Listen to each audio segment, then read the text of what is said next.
네, 주님의 평강이 심령 속에 충만하시기 바라겠습니다. 오늘 말씀은 고린도전서 6장 12절에서 20절 말씀입니다. 모든 것이 내게 가하나 다 유익한 것이 아니요 모든 것이 내게 가하나 내가 무엇에든지 얽매이지 아니하리라. 음식은 배를 위하여 있고 배는 음식을 위하여 있으나 하나님은 이것저것을 다 패하시리라. 몸은 음란을 위하여 있지 않고 오직 주를 위하여 있으며 주는 몸을 위하여 계시느니라. 하나님이 주를 다시 살리셨고 또한 그의 권능으로 우리를 다시 살리시리라. 너희 몸이 그리스도의 지체인 줄을 알지 못하느냐.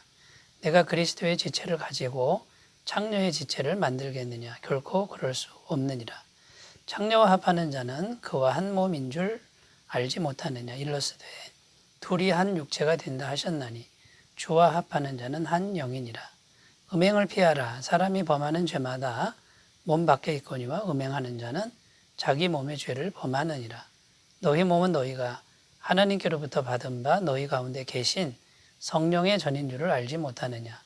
너희는 너희 자신의 것이 아니라 값으로 산 것이 되었으니 그런즉 너희 몸으로 하나님께 영광을 돌리라. 아멘. 네, 오늘 말씀의 주제는 19절, 20절이라고 할 수 있습니다.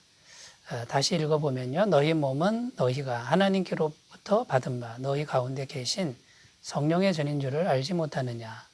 너희는 너희 자신의 것이 아니라 값으로 산 것이 되었으니 그런즉 너희 몸으로 하나님께 영광을 돌리라. 이렇게 기록합니다. 여기 보면 너희 몸으로 하나님께 영광을 돌리라 이렇게 말씀하고 있는데요. 여기서 말하는 이 몸이라는 단어는 헬라어 소마라는 단어입니다. 이 소마라는 단어는 육체만을 의미하지 않습니다. 이 소마라는 단어는 몸인데 영혼, 육의 완전 전인체, 그러니까 영혼과 육체가 하나가 된 그런 몸을 의미하는 것이고요. 바울은 항상 몸이라는 표현을 썼을 때 이 소마라는 단어를 썼다라는 겁니다. 그러니까 영혼과 분리된 육체만을 의미하는 것이 아니라는 겁니다. 이것을 우리가 일단 분명히 해야 된다라는 것이고요.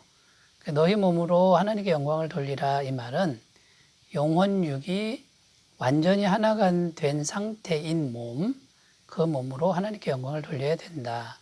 이제 그런 의미가 되겠습니다.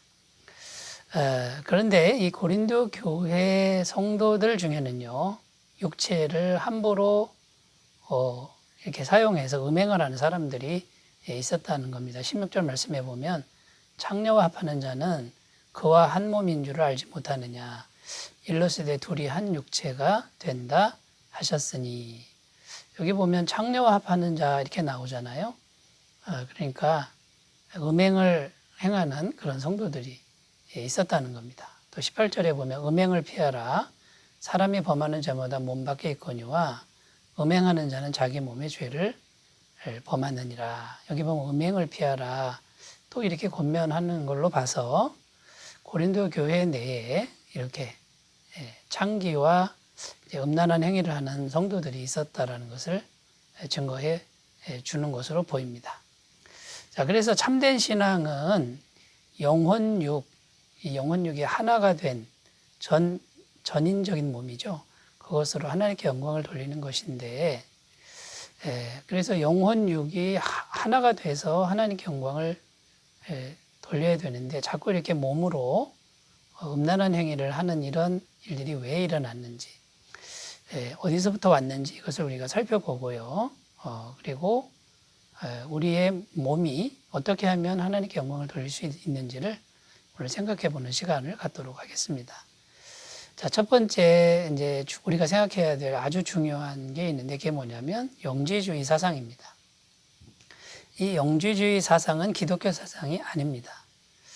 그런데 이때 당시 영지주의 사상은 너무나도 세상에 만연되어 있는 사상 중에 이제 하나였습니다. 영지주의가 뭐냐면요, 영혼과 육체를 분리합니다. 영혼은 무조건 거룩하고 육체는 무조건 악하다라고 하는 그런 이원론적인 사상체계라고 할 수 있습니다. 그래서 영혼은 거룩한데 육체가 악합니다. 이렇게 우리 인간이 구조가 되어 있는데 육체로 어떤 행동을 하든 영혼은 절대로 영향을 받지 않는다라고 하는 게 영지주의 사상이죠. 그래서 육체는 아무렇게나 사용해도 괜찮다라는 거고요. 그래서 이 두 가지 흐름이 나오는데 하나는 뭐냐면 쾌락주의입니다. 몸의 쾌락을 추구해도 즐겨도 영혼에는 아무 영향이 없기 때문에 마음껏 그 쾌락을 즐겨도 된다라고 하는 에피쿠로스 주의자들이 있었다는 겁니다. 또 반대로 금욕주의자들이 있었는데 에피파네스라고 하는 금욕주의자들이죠.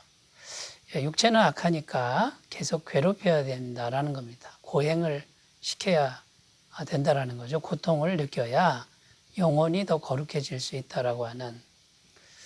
그래서 괜히 육체를 힘들게 합니다. 육체를 힘들게 하면 할수록 영혼은 거룩해진다, 깨끗해진다. 이런 것들이 바로 영지주의 사상의 흐름이라고 할 수 있습니다. 이건 명백히 기독교 사상이 아닌 것이죠. 기독교 사상은요, 영혼과 육체가 분리되어 있는 게 아닙니다. 영혼과 육체가 하나라는 것이죠. 우리가 본성적으로도 보면요, 영혼이 기쁘면 육체도 건강하고 또 몸이 아플 때 영혼도 같이 아프지 않습니까? 그러니까 이 영혼과 육체는 한 몸이라는 것이 이제 기독교 사상이라는 겁니다. 또 14절 말씀에 보면 부활에 대한 말씀을 주고 있는데 이렇게 기록합니다. 하나님이 주를 다시 살리셨고 또한 그의 권능으로 우리를 다시 살리시리라. 여러분, 부활하신 주님이 영혼만 부활한 게 아닙니다. 영혼 육의 완전체로서 부활하신 것이죠. 그래서 우리도 영혼 육의 완전체로 부활할 것이다. 이제 이런 말씀이 되는 겁니다. 그러니까 언제든지 성경은 영혼과 육체를 분리시키지 않습니다. 소마, 영혼 육이 완전히 하나가 되는 이런 전인체로 항상 설명을 하고 있다라는 것입니다. 자, 그런데 고린도 교회 내에 이런 영지주의 사상이 스며들어와서 많은 성도들이 영지주의 그런 사상을 따라간 겁니다. 그러니까 몸으로 성적 쾌락을 탐닉을 해도 상관이 없다. 이렇게 생각한 나머지 창기와 몸을 합하는 이런 일들이 벌어졌다라는 겁니다. 여러분, 우리 자신을 한번 돌아봤으면 좋겠는데 우리도 이런 영지주의 사상은 아닌지 한번 돌아보는 그런 계기가 됐으면 좋겠습니다. 영지주의 사상에 대해서 살펴보았고요. 두 번째는요, 우리가 생각해야 될 게 뭐냐면 그리스도인의 자유의 정신입니다. 이 그리스도인의 자유라고 하는 이 정신을 제대로 이해해야 된다는 것이죠. 자, 이게 뭔지 한번 살펴보겠습니다. 12절 말씀에 보면 모든 것이 내게 가하나 다 유익한 것이 아니요 모든 것이 내게 가하나 내가 무엇에든지 얽매이지 아니하리라. 이렇게 기록하는데요. 여기 모든 것이 내게 가하나 이렇게 되어 있습니다. 이 구절은 아주 유명한 구절로 알려져 있습니다. 신학적으로 그리스도인의 자유에 대한 표현이라는 겁니다. 모든 것이 내게 가하다.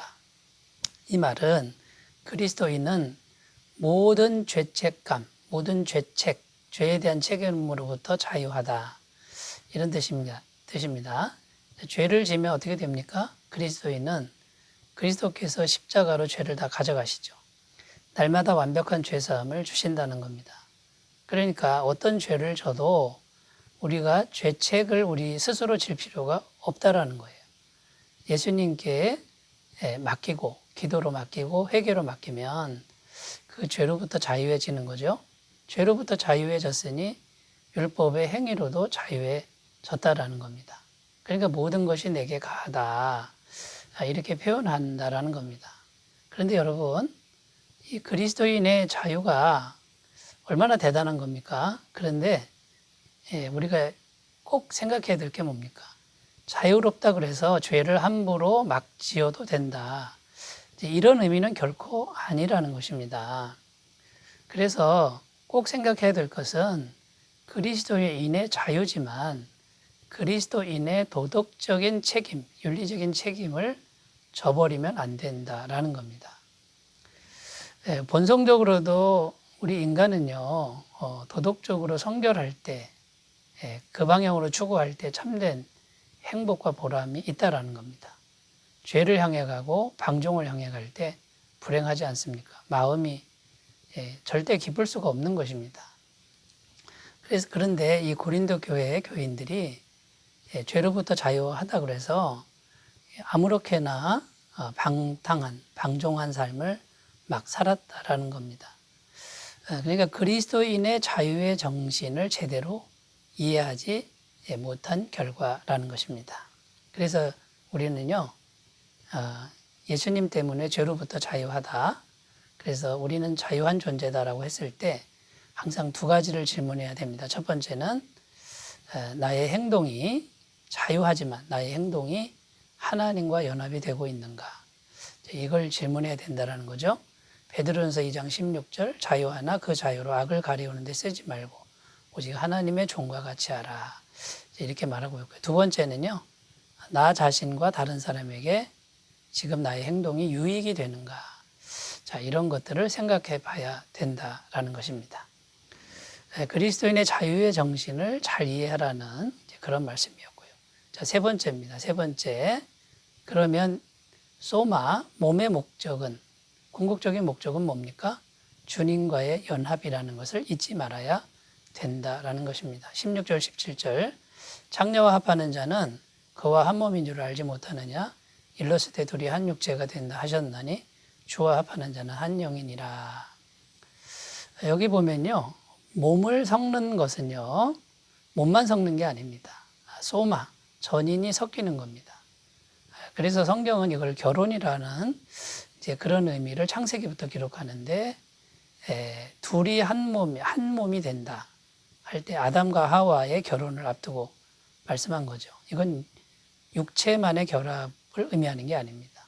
영혼육이 완전히 섞이는 것을 의미한다라는 것이죠.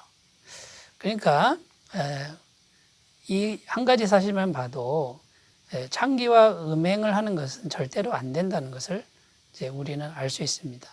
창기와 몸을 섞으면 몸만 섞이는 게 아니라 영혼이 같이 섞이는 겁니다. 그러니까 하나님의 자녀가 창기와 같은 존재로 전락해 버린다라는 것이죠. 자, 15절 말씀에 너희 몸이 그리스도의 지체인 줄 알지 못하느냐. 내가 그리스도의 지체를 가지고 창녀의 지체를 만들겠느냐. 결코 그럴 수 없느니라. 이렇게 말씀하고 있는 것입니다. 그때 당시 고린도 지역에 큰 신전이 있었는데 아프로디테라고 하는 미의 여신의 신전이 있었습니다. 천여 명이나 되는 여사제가 있었는데 반만 되면 이 여사제들이 내려와 가지고 몸을 팔았다고 합니다. 이렇게 극도의 음란한 지역에 세워진 교회가 고린도 교회인데요. 여러분, 이런 고린도 교회에서 정말 고린도 교인들이 너무나도 적지 않은 영향을 받았다라는 것이죠. 자, 우리는 성령 충만을 항상 구해야 됩니다. 우리 영혼이 성령 충만하고 그러면 우리 몸도 더불어서 거룩해질 줄로 믿습니다. 영혼과 육체 전인적으로 하나님을 잘 섬기시는 귀한 은혜가 있으시기 바라겠습니다. 기도합니다. 하나님 아버지, 우리 몸으로 영혼 육에 전인적으로 하나님과 합하는 사람들 되게 하옵소서. 예수님의 이름으로 기도드립니다. 아멘. 주님의 은혜가 충만하시기 바라겠습니다. 감사합니다.